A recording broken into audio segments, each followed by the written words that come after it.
തിരുവനന്തപുരത്ത് നെടുമങ്ങാട് മരിച്ച പ്രവാസി അരുൺ ബാബുവിൻ്റെ മൃതദേഹം അദ്ദേഹത്തിൻ്റെ വസതിയിലേക്ക് എത്തിക്കുകയാണ്.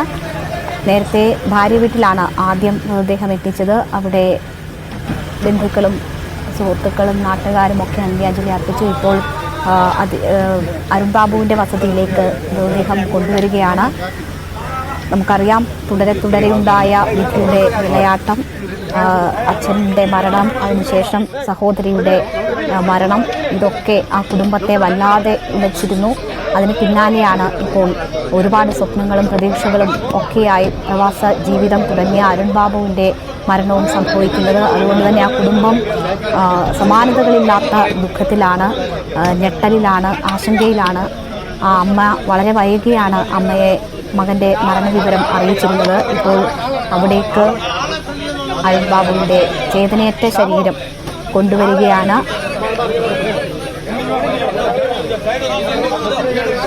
കൊച്ചിയിൽ നിന്ന് പ്രത്യേക ആംബുലൻസിൽ പോലീസ് വാഹനത്തിൻ്റെ അകമ്പടിയോടുകൂടിയാണ് മൃതദേഹം വീടുകളിൽ എത്തിക്കുന്നത്. നമുക്ക് ദൃശ്യങ്ങളിൽ കാണാം. അല്പസമയത്തിനകം തന്നെ അവിടെ പൊതുദർശനം ആരംഭിക്കും.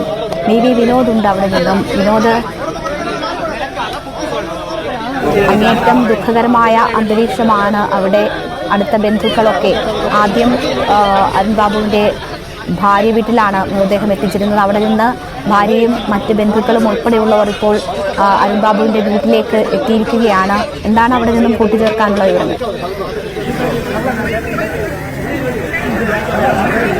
ലളിത, വളരെ സങ്കടകരമായ ഒരു കാഴ്ച തന്നെയാണ്. അരുൺ ബാബുവിന്റെ ഭൗതികദേഹം അദ്ദേഹത്തിന്റെ കുടുംബ വീട്ടിലേക്ക് എത്തിച്ചിരിക്കുന്നു.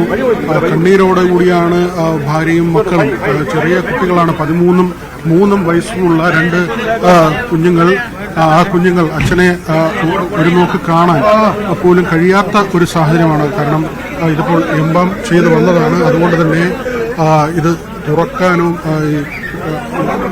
മൃതദേഹവുമായി വന്ന ഈ പെട്ടി തുറന്ന് കാണാനുള്ള ഒരു അവസരം, അതിനുള്ള സാഹചര്യം, അത് കുഞ്ഞുങ്ങൾക്ക് അതിന് ആ ഒരു വേദന കൂടിയുണ്ട്. ഏറ്റവും കൂടുതൽ ചെറുതായിട്ട് ശരീരത്തിൻ്റെ മുഖം, അല്ലെങ്കിൽ ആ ഒരു കാഴ്ച, അങ്ങനെ പ്രിയപ്പെട്ടവരെ കാണാൻ പോലും കഴിയാത്ത തരത്തിൽ ഉള്ള ഒരു സാഹചര്യത്തിലൂടെ, ഒരു അവസ്ഥയിലൂടെ കടന്നു പോകുന്നു അരുൺ ബാബുവിൻ്റെ ഭാര്യ വിനീതയും 2 പെൺകുഞ്ഞുങ്ങളും അദ്ദേഹത്തിൻ്റെ മക്കളും ഈ ആംബുലൻസിൽ ഈ അദ്ദേഹത്തിൻ്റെ കുടുംബ വീട്ടിലേക്കുള്ള യാത്രയിൽ എത്തിയിട്ടുണ്ട്.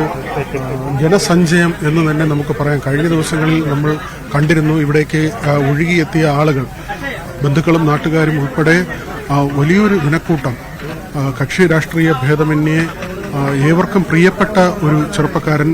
അദ്ദേഹം ഇവിടെ സജീവമായ സാന്നിധ്യമായിരുന്നു. നാട്ടിലുണ്ടായിരുന്നപ്പോൾ എല്ലാ കാര്യങ്ങളിലും, പൊതുപ്രവർത്തനത്തിലാകട്ടെ, ഇവിടുത്തെ ആചാര അനുഷ്ഠാനവുമായി ബന്ധപ്പെട്ട വിശ്വാസ കേന്ദ്രങ്ങളുമായി ബന്ധപ്പെട്ട കാര്യങ്ങളിലാകട്ടെ വളരെ സജീവമായി ഇടപെട്ടിരുന്ന ഒരു ചെറുപ്പക്കാരൻ. 37 വയസ്സുള്ള അരുൺ ബാബു. അദ്ദേഹത്തിന്റെ വിയോഗം ഈ നാടിന് താങ്ങാൻ കഴിയാത്ത വേദന തന്നെയാണ്. കുടുംബം കരുപ്പിടിപ്പിക്കുന്നതിന് വേണ്ടി, കുടുംബത്തിന്റെ ഉന്നമനത്തിന് വേണ്ടി ജീവിതം പ്രവാസ ലോകത്തേക്ക് പറിച്ചു നടുകയും ഒരു സ്വന്തമായ വീട്, ബാധ്യതകൾ ഒഴിവാക്കുക, അമ്മയെയും ഭാര്യയും കുഞ്ഞുങ്ങളെയും സംരക്ഷിക്കുക, ഇങ്ങനെ വലിയ ഉത്തരവാദിത്വം പേറി നാട്ടിൽ നിന്ന് പോയ അരുൺ ബാബുവാണ് സ്വപ്നങ്ങൾക്ക് ചിറകറ്റിരിക്കുന്നു, സ്വപ്നങ്ങൾ കരിഞ്ഞു വീണിരിക്കുന്നു.